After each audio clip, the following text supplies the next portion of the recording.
신약성경 히브리서 11장 23절에서 26절까지의 말씀입니다.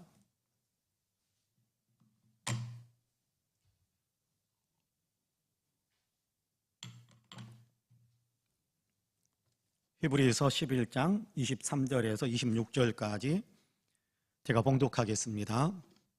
믿음으로 모세가 낳았을 때에 그 부모가 아름다운 아이임을 보고 석 달 동안 숨겨 왕의 명령을 무서워하지 아니하였으며 믿음으로 모세는 장성하여 바로의 공주의 아들이라 칭함받기를 거절하고 도리어 하나님의 백성과 함께 고난받기를 잠시 죄악의 낙을 누리는 것보다 더 좋아하고 그리스도를 위하여 받는 수모를 애굽의 모든 보화보다 더 큰 재물로 여겼으니 이는 상 주심을 바라봄이라.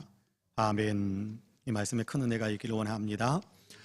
우리 말씀은 하지 마시고 눈으로만 옆에 분들과 인사 한번 할까요? 하나님이 당신을 참 사랑하십니다. 눈으로만 인사 한번 합시다.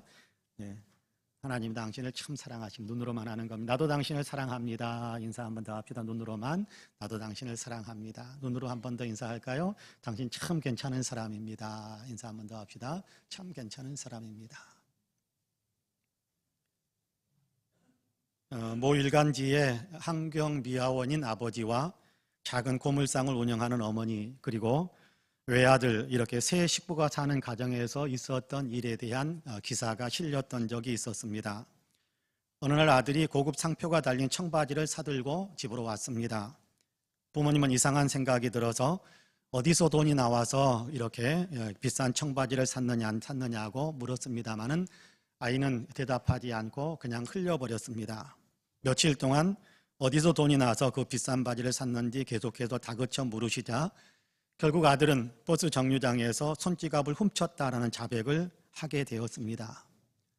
아들이 손지갑을 훔쳐서 청바지를 샀다라는 얘기를 듣고 아버지는 충격을 받고 그 자리에 털썩 주저앉고 말았습니다. 사랑하는 아들이 도둑질을 했다라는 사실이 도저히 믿겨지질 않았습니다. 고민에 고민을 거듭하던 아버지가 어려운 결단을 내립니다.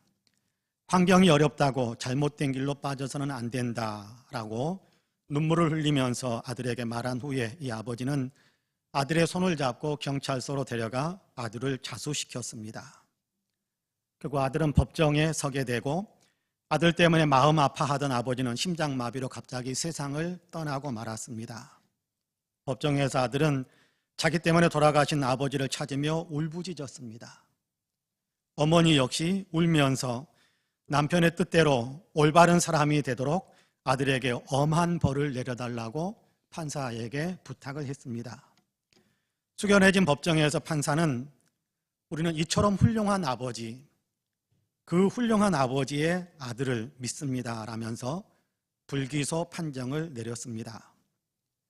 잠언 22장 6절에서 주님은 마땅히 행할 길을 아이에게 가르치라, 그리하면 늙어도 그것을 떠나지 아니하리라 라고 말씀하십니다.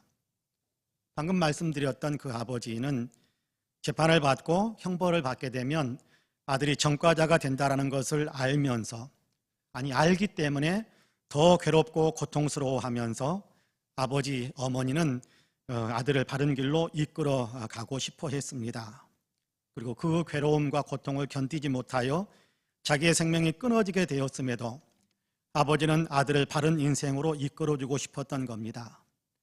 틀림없이 아들은 아버지의 목숨과 바꾼 이 교훈을 평생 기억하면서 인생을 바르고 정직하게 살기 위해 힘쓸 거라고 그렇게 생각이 되어집니다.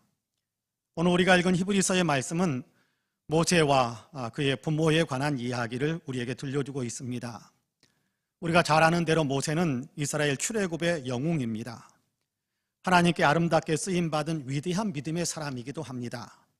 우리가 읽은 본문은 이렇게 하나님께 쓰임받으며 한 민족을 구원해낸 모세가 모세 될 수 있었던 것은 그의 부모의 귀한 믿음이 있었기 때문이다 라고 가르쳐주고 있습니다.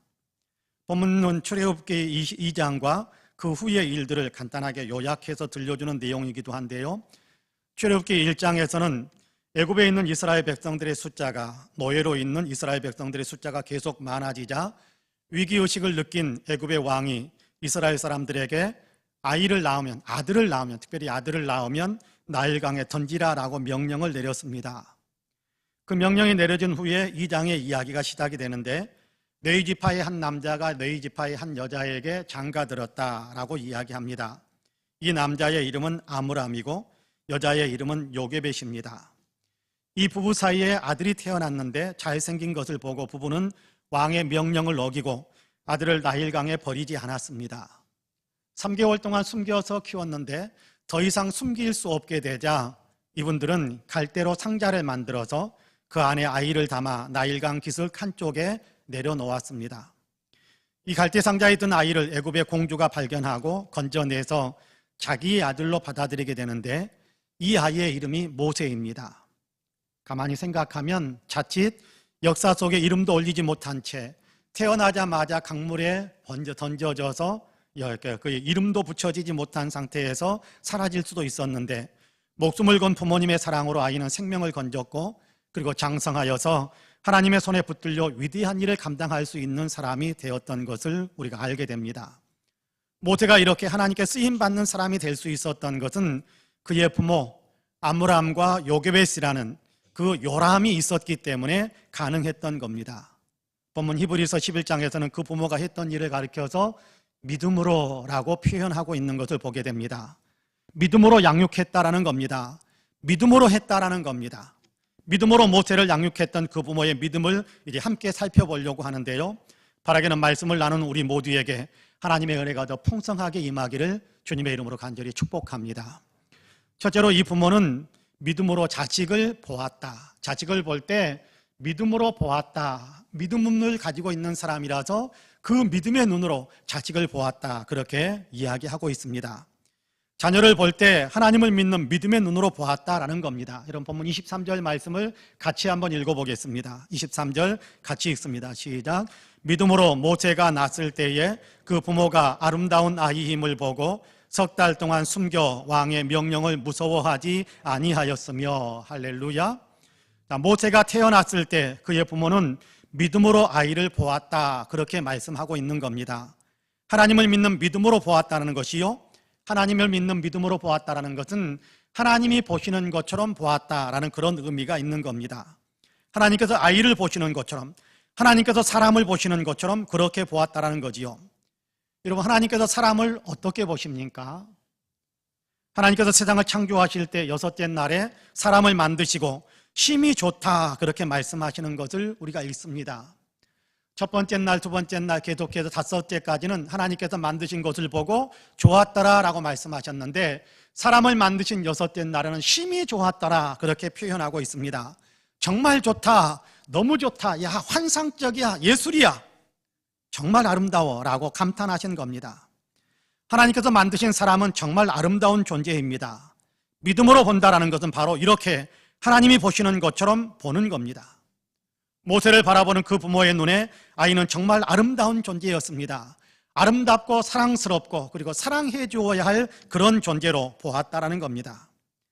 하나님은 선하신 분이시잖아요. 선하신 하나님이 만드신 모든 것은 다 선하고 아름다운 겁니다. 그런데 우리는 믿음의 눈이 아닌 세상의 눈으로 사람을 보려고 할 때가 많습니다. 세속의 가치의 눈으로 그렇게 우리의 자녀들을 보려고 할 때도 많습니다. 그러다 보니까 부모의 기분에 따라 미워하는 마음을 품기도 하고 부모의 기분에 따라 형편에 따라 귀찮은 존재로 여기기도 합니다. 그래서 아이들을 학대하거나 버리거나 심지어는 살해하는 부모들도 있는 것을 보게 됩니다. 요즘 뉴스에 많이 오르고 있는 뉴스 가운데 하나가 자녀 학대, 아동 학대, 자녀 유기, 아동 유기, 심지어는 자녀 살해라는 어떤 뉴스의 제목들이 끊임없이 올라오는 것을 보게 되지 않습니까? 입양한 부모가 이런 짓을 저질렀다고 하고 심지어는 친부모가 그런 짓을 저질렀다라는 이야기도 듣습니다. 예수 안 믿는 사람들만의 이야기인 줄 알았는데 예수 믿는 사람들 가운데서도 그렇게 하고 있는 것을 보았습니다. 충격입니다. 왜 그랬을까요?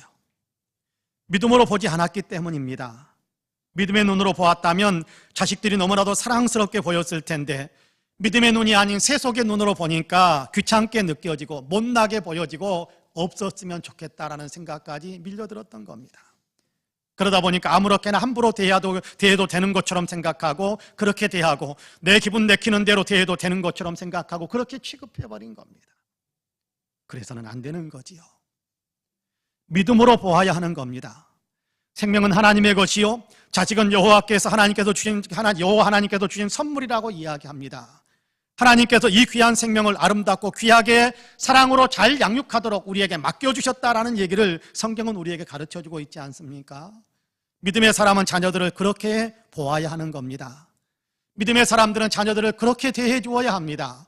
고분고분 말 잘 들을 때도 그렇지만 고분고분하지 않고 말 안 듣고 대들고 그럴 때도 여전히 그렇게 사랑스럽게 보아 주어야 한다는 겁니다. 부모는 뛰어난 일을 행했을 때도 그렇지만 그렇지 못하고 도리어 말썽이나 피우고 부모의 얼굴을 부끄럽게 만드는 일을 행한다고 할지라도 부모는 자녀를 믿음의 눈으로 사랑스럽게 그렇게 아름답게 보아야 한다는 겁니다.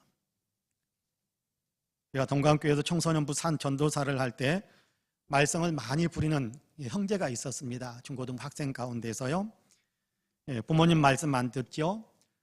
학교에서 공부 안 하고 또 학교에는 그냥 자기 마음대로 결석해버리는 일도 수없이 있었고 그런가 하면 교회 와서 예배 시간에 장난질하고 떠들기도 하고 예배의 집중력을 현저하게 그렇게 분산시켜버리는 그런 일들을 행하는 아이들입니다. 골칫덩어리였습니다.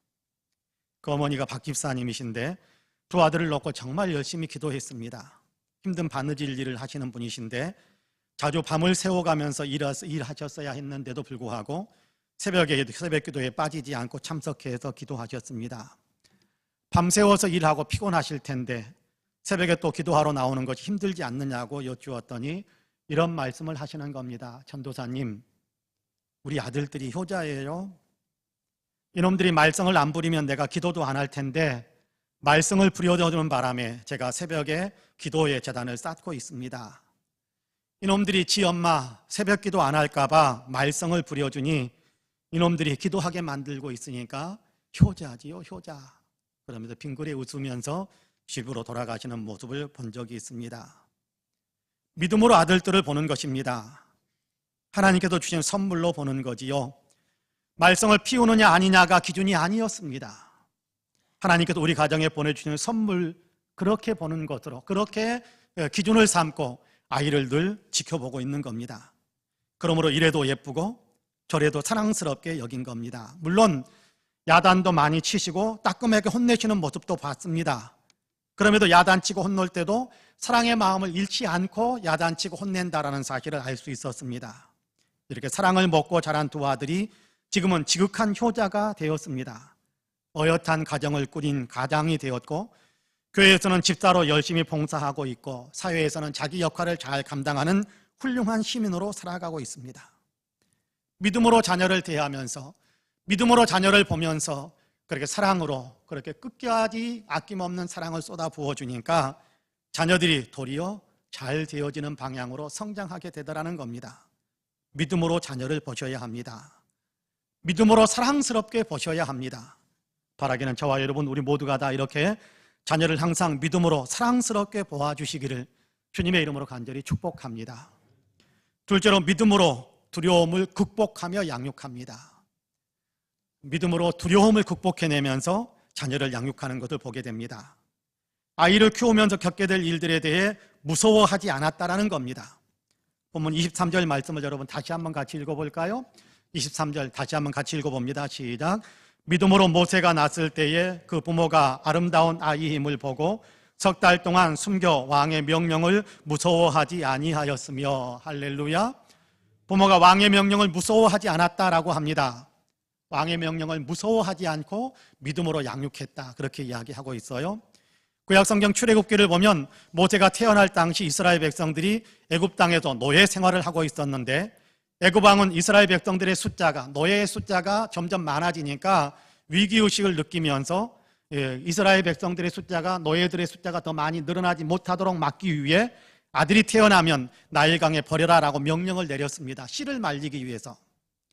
만약 아들을 낳았는데도 버리지 않고 데리고 있다가 발각이 되면 왕의 명령을 거역했기 때문에 반역죄인이 될 것이고 이렇게 당사자 아이뿐만 아니라 부모 그리고 일가 친척까지도 다 죽임을 당하게 될 것이 뻔한 일입니다.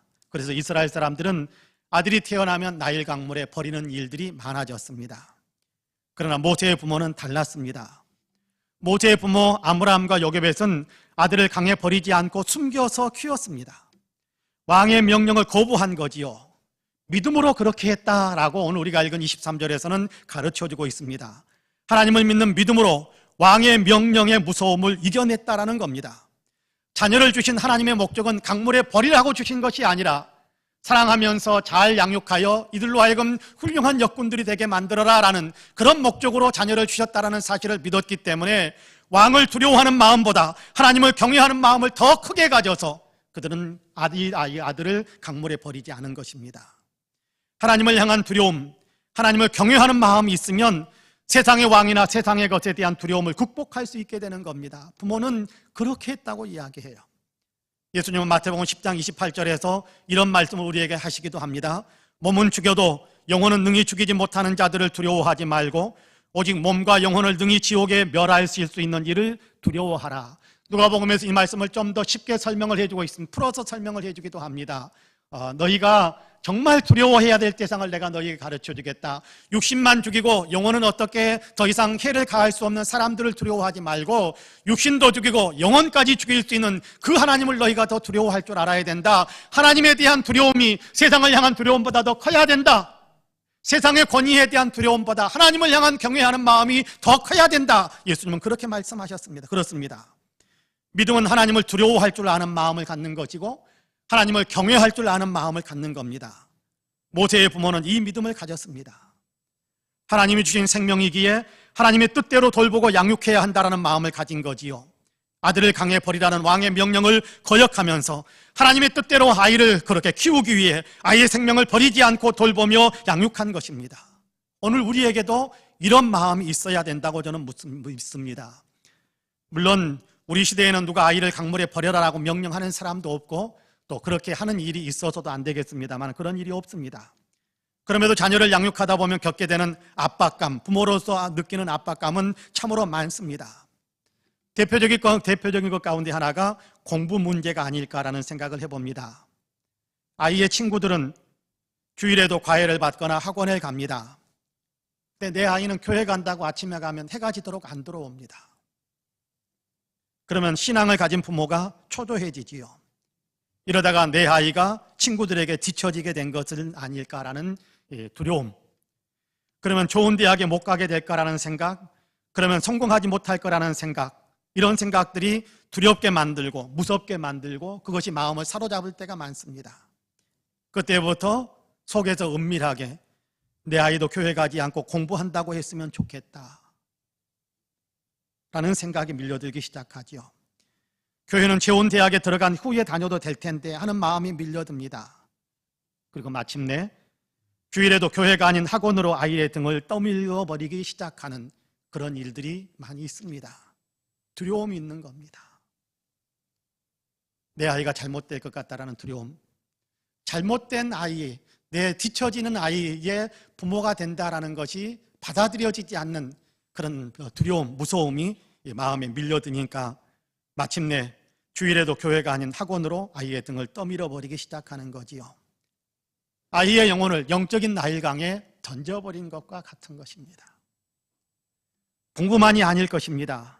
친구를 사귀는데도 예수님의 사랑의 마음을 품고 모든 친구를 사랑하면서 모든 동료들과 사이좋게 지내라라고 이야기하는 대신에 공부 잘하는 아이를 사귀라고 권합니다. 공부 못하는 아이는 친구하지 말라라고 끊어내려고 합니다.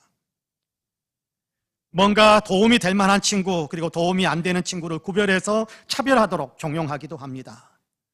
성공하는 데 도움이 될 것 같은 아이들만 가려서 친구하라고 하는 거지요. 혹시라도 내 아이가 뭔가 친구를 위해서 부담을 져주어야 할 일들이 생긴다면 그를 친구로 삼지 말라고 끊어내기 위해서 발버둥을 치는 그런 부모님들이 많습니다. 뭔가 내 아들을 위해서 부담을 져줄 수 있는 그런 사람만 친구로 그렇게 사귀라고 권하고 있는 그런 모습들을 많이 보게 됩니다. 이런 어떤 교훈과 이런 어떤 통제를 받고 있는 자녀들의 영혼은 어떻게 되겠습니까? 영혼이 망가지게 되겠죠. 자녀의 인생을 망치는 일이 될 것입니다. 그게 분별하면서 구별하면서 친구를 사귀려고 하는 그 친구, 그 아들은, 그 아이는 어떤 사람도 친구가 되어주지 않을 것입니다. 또래 그룹에서 완전히 왕따가 되고 말 것입니다. 누가 그렇게 만듭니까? 부모가 그렇게 만들어버린 겁니다. 모세의 부모는 하나님을 믿고 하나님의 가치에 따라 아이를 양육했습니다. 세상의 명령, 세속의 가치에 끌려다니지 않고 하나님의 뜻, 하나님이 원하시는 대로 그렇게 양육하기 위해서 애썼습니다. 믿음의 사람으로 살아가도록, 예수님과 같은 마음을 가질 수 있도록 우리도 그렇게 해야 된다는 것입니다. 세상에서 이렇게 될까 저렇게 될까 두려워하는 것이 아니라 하나님을 믿는 믿음의 사람으로 믿음의 가치를 가지고 살아가도록 권면해주고 도와주고 그렇게 자녀를 양육해야 한다는 겁니다. 이렇게 양육을 받은 모세는 하나님의 손에 붙들린 사람이 되고 위대한 일을 이루는 믿음의 영웅이 될 수 있었지 않습니까? 제가 중고등부 전도사를 할 때 아이들과 함께 문학의 밤 발표회를 가졌습니다. 요즘은 그런 것이 아마 도시교회에 다 사라져버린 것 같아요. 그랬지만 그때에는 해년마다 아이들과 함께 문학의 밤 발표회를 가졌었습니다. 한 해에는 고등학교 2학년 되는 남자아이가 발표회 시간에 자기가 간증을 좀 하고 싶다라고 했습니다. 간증을 앞에서 해야 될 텐데 원고를 좀 미리서 보고 정리를 해주고 싶은 마음도 있었지만 그렇게 되면 아이의 간증이 아니라 전도사님 간증이 되어버릴 것 같아서 원고를 일치 안 받습니다. 그리고 네가 하고 싶은 이야기 있으면 해라, 그렇게 맡겨주었습니다. 아이가 나가서 문학의 밤 시간에 발표하는 내용 가운데 저의 가슴을 울리는 이렇게 귀한 간증이 있었습니다. 자기가 교회에 나오는 것은 순전히 아버지 때문이라고 그는 이야기합니다. 자기가 학교에 결석하면 아버지는 그럴 수도 있다면서 개의치 않게 여기시는데 교회 예배에 빠지면 그날은 난리가 난답니다. 몽둥이 찜질도 수없이 당한답니다. 몸이 아프다 그러면 학교에 가지 않아도 된다고 이야기하시는데 주일날 몸이 아프다 그러면 교회에 가라 그런답니다. 그래도 교회에 가라. 몸이 아파 죽을 것 같습니다 라고 이야기하면 교회 가서 죽어라 그런다는 거예요. 교회 가서 죽어라. 교회에 빠질 수가 없습니다. 예배에 빠질 수가 없습니다.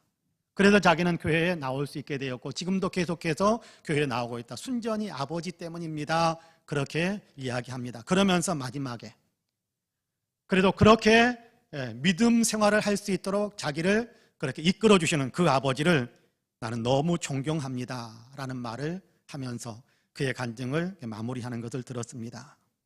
가슴이 울려지는 그런 간증이었습니다. 이렇게 믿음 중심으로 양육받은 아이는 지금은 작지만 든든한 자기 기업을 이끌어가고 있고 좋은 믿음으로 또 좋은 믿음의 사람으로 교회 안에서도 꼭 필요한 하나님의 일꾼으로 든든히 서서 봉사하는 것을 봅니다. 내 아이가 세상에서 뒤떨어질까 두려워하지 마시고요, 믿음에서 뒤떨어지지 않을까라는 걱정과 염려는 좀 하실 필요는 있습니다. 우리 아이를 자기가 자기 인생을 책임져야 할 그런 사람으로 떠밀어 가는 것이 아니라 내 아이가 하나님께 자기 자신을 맡기고 하나님께서 이끌어주시고 하나님께서 책임져 주시는 그런 믿음의 사람으로 살아갈 수 있도록 그렇게 내 아이를 양육하는 그런 부모가 되어 주셔야 좋지 않겠습니까? 그런 의미에서 저와 여러분은, 우리 모두는 진실로 자녀들을 믿음으로 세상의 기준이 아닌 하나님의 기준에서 성공적인 영성의 사람으로 살아갈 수 있도록 믿음으로 세상의 가치에 따라 이렇게 저렇게 분별되고 이렇게 저렇게 뒤처지지 않을까라는 두려움이 아니라 영적으로 더 잘 되는 길이 있다고 한다면 세상에 대해서는 두렵지 않고 영적으로 더 잘 되는 일을 위해서 더 자녀의 등을 다독거리며 격려해 줄 수 있는 우리 모든 부모님들이 다 되시기를 주님의 이름으로 간절히 축복합니다. 마지막으로 믿음이 믿음을 낳는다라는 진리를 보여줍니다. 부모의 믿음을 보고 자란 자녀가 믿음의 사람으로 성장하게 된다라는 겁니다. 부모가 믿음으로 살아가면 자녀들도 믿음으로 살아가게 된다라는 것이지요. 모세도 그랬습니다. 부모가 믿음으로 살아가는 것을 보고 모세도 믿음의 사람이 될 수 있었습니다. 모세가 강물에서 건짐을 받았을 때 공주가 곧바로 그렇게 궁궐로 모세를 데리고 간 것은 아니었습니다. 유모를 찾았는데 그 유모로 발탁된 사람이 누구냐면 친엄마 요게벳입니다. 그래서 요게벳의 품에서 모세는 성장하는 그 과정을 겪습니다. 젖을 먹이면서 품 안에서 이야기를 들려줄 때 성장해 가면서 조금씩 말귀를 알아들을 때 그때마다 요괴배에서 들려주는 이야기가 뭐였겠습니까? 너는 하나님을 믿는 사람이 되어야 한다. 너는 하나님의 선택받은 이스라엘 민족이야. 히브리 사람이야. 너는 하나님의 사람이야. 히브리 민족이야. 하나님은 이런 분이야. 너는 하나님을 잘 섬겨야 돼. 그런 얘기를 끊임없이 들려주었을 거예요. 그래서 그가 궁궐로 들어가서 나이 40이 되었을 때도 모세는 자기가 이스라엘 사람이라는 사실을 잊지 않고 있었어요. 이스라엘 사람들의 괴롭힘 당하는 것을 도와주고 싶어서 그렇게 행동을 실천하는 어떤 그런 일까지 행했던 사람입니다. 그 모든 것이 어디에서 시작이 됐느냐 하면 품에서 젖을 먹이고 또 아이를 성장시키면서 품어주면서 늘 이야기를 들려주었던 그 어머니 요게벳, 아버지 아므람에게서 전수받은 믿음이 있었기 때문에 그가 40이 되었을 때도 그리고 80이 되었을 때도 계속해서 하나님을 위해서 일할 수 있는 하나님의 믿음의 사람이 될 수 있었다라는 것을 우리는 성경을 통해서 알 수 있게 됩니다. 그 얘기를 함축적으로 오늘 우리가 읽은 본문에서 24절에서 26절까지 들려주는데요, 여러분 같이 한번 읽어보겠습니다. 24절에서 26절까지 같이 읽습니다. 시작. 믿음으로 모세는 장성하여 바로의 공주의 아들이라 칭함받기를 거절하고 도리어 하나님의 백성과 함께 고난받기를 잠시 죄악의 낙을 누리는 것보다 더 좋아하고 그리스도를 위하여 받는 수모를 애굽의 모든 보화보다 더 큰 재물로 여겼으니 이는 상 주심을 바라봄이라. 할렐루야. 모세가 믿음으로 세상을 이겼다라는 얘기를 하는 겁니다. 세상의 부귀영화보다 하나님 섬기는 편을 선택했고 세상에서 고난을 당하더라도 하나님을 섬기는 편을 선택하면서 살았다. 그렇게 이야기합니다. 모세의 부모가 그랬던 것처럼 모세도 부모님을 통해서 배운 대로 하나님을 믿는 믿음의 사람으로 성장했다라는 것이지요. 슈버이처라는 교육학 박사가 성공적인 자녀 교육의 비결 3가지를 말해달라라는 부탁을 들었을 때 그렇게 말했다고 합니다. 첫째는 본보기입니다. 본을 보여주는 겁니다. 그렇게 하죠. 좋은 본보기를 갖게 하는 겁니다 라는 것을 대답을 한 겁니다. 둘째는 본보기입니다. 셋째도 본보기입니다. 그렇게 대답을 했다고 합니다. 부모가 본을 보여주는 대로 자녀들은 따라간다라는 그런 의미가 담겨져 있습니다. 부모가 진실한 믿음의 사람으로 살아간다면 자녀들도 진실한 믿음의 사람으로 살게 된다라는 사실을 우리에게 가르쳐주는 교훈입니다. 사랑하며 살기에도 시간이 부족하다라는 개그우먼 이성미 씨의 간증집을 읽은 적이 있습니다. 이성미 씨가 방송 일을 시작할 때 한 선배가 인생을 헤쳐나가려면 욕을 많이 배우고 욕을 잘해야 된다면서 욕을 배우게 만들었답니다. 그래서 이 선배가 늘 이런 욕을 하는 거야 그러면서 욕의 시범을 많이 보여주었습니다. 정말 상상할 수 없는 욕설까지 쏟아놓는 그런 어떤 일들을 계속해서 하는 겁니다. 이성미 씨는 바로 욕을 따라서 한 것은 아니었지만 옆에서 하는 가르쳐준다고 계속해서 들려주는 그 욕설을 듣다 보니까 어느 순간부터 자기 입에서도 욕설이 똑같이 쏟아져 나오더랍니다. 일상적인 말들이 다 욕설로 시작해서 욕설로 끝납니다. 심지어는 결혼해서 아이를 낳은 다음에 심지어는 아들에게도 욕을 해댔습니다. 엄청난 욕을 했습니다. 잘해도 욕하고 못해도 욕했습니다. 거침없이 욕을 쏟아부었습니다. 그 욕설을 들으면서 아이가 자라는데 사춘기가 되니까 정말 관계가 엉망이 되었어요. 관계가 많이 틀어졌습니다. 아들은 아들대로 엄마에게 분노하고 이성미 씨는 본인의 뜻대로 안 해준다고 또 아들에게 욕설을 쏟아놓기 시작했습니다. 욕설을 계속해서 쏟았습니다. 그러면서도 이성미 씨는 기도했습니다.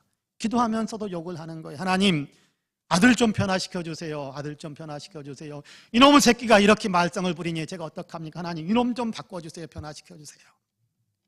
날마다 기도하고 또 기도했습니다. 그러던 어느 날 학교에서 전화가 왔답니다.